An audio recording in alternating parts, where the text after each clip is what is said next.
Isang mapagpalang hapon po sa bawat isa. Ako po si Pastor Shenker Contino. Nais ko lamang ibahagi sa inyo ang mabuting balita at katotohanan ng salita ng Diyos base sa ilustrasyon na nakikita nyo sa inyong mga screen. Makikita nyo po na ang tao, ang kanyang kalagayan ay makasalanan at nakakagawa po tayo ng kasalanan at ang kabayaran ng ating kasalanan ay kamatayan. Yun po ang dahilan kung bakit darating po ang punto na minsan tayong isinilang.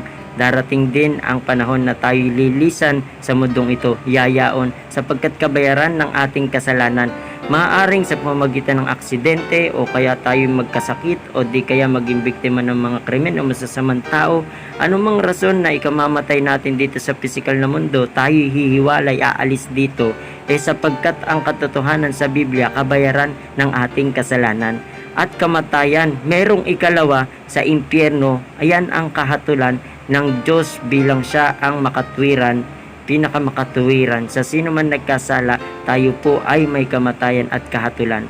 Sabi po ng Pahayag 21:8, ngunit sa mga duwag, sa mga hindi mananampalataya, sa mga kasuklam-suklam, sa mga manggagaway, sa mga mapakiapid, sa mga mapagsamba sa Diyos-Diyosan at sa lahat ng sinungaling, ang kanilang bahagi ay salawan na nagliliyab ng apoy at asupre na siyang pangalawang kamatayan. Kaibigan, sinisikap ng tao na akala niya sa pagkamabait, sa pag-anib sa relihiyon, pagiging pilosopo, matalino, mapera, makakarating siya sa kalangitan. Ngunit ang sabi ng Biblia, sa Juan 14:6, sinabi ni Jesus, "Ako ang daan, ang katotohanan at ang buhay. Sino man hindi makakaparoon sa Ama kundi sa pamamagitan ko." Napakalinaw na kinakailangan mo ang Panginoong Kristo Jesus, kilalanin na siya lamang ang tagapagligtas. Siya ang regalo ng Diyos. Siya na ang namatay upang bayaran ang ating kasalanan. Siya ay muling nabuhay upang tiyakin ang pagkaligtas ng sino man sasampalataya sa Kanya.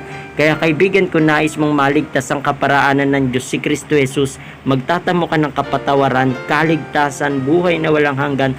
Ayan ang katagumpayan na dapat maranasan ng sino mang tao na humaharap po sa Panginoong Jesucristo. Kaibigan, tanggapin mo ang Panginoong Kristo Jesus kagaya ng isang regalo. Tawagan mo siya sa pananampalataya. Pwede kang manalangin sa Kanya.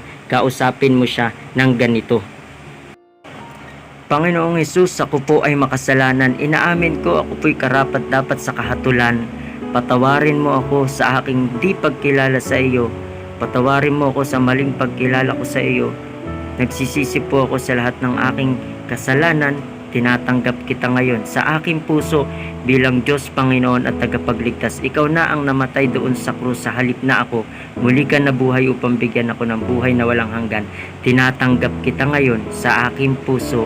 Sa iyo lamang naniniwala, nagtitiwala, nananalig. Ikaw ang aking tagapagligtas, maging Panginoon ng buhay ko. Salamat po sa kapatawaran ng kasalanan, sa katiyakan ng buhay na walang hanggan, sa kalangitan na aking pupuntahan kung dumating ang kamatayan, at sa karapatan na ako'y maging anak ng Diyos. At ngayon ang araw ng kaligtasan ng aking kaluluwa. Sa pangalan mo, Panginoong Hesus. Amen.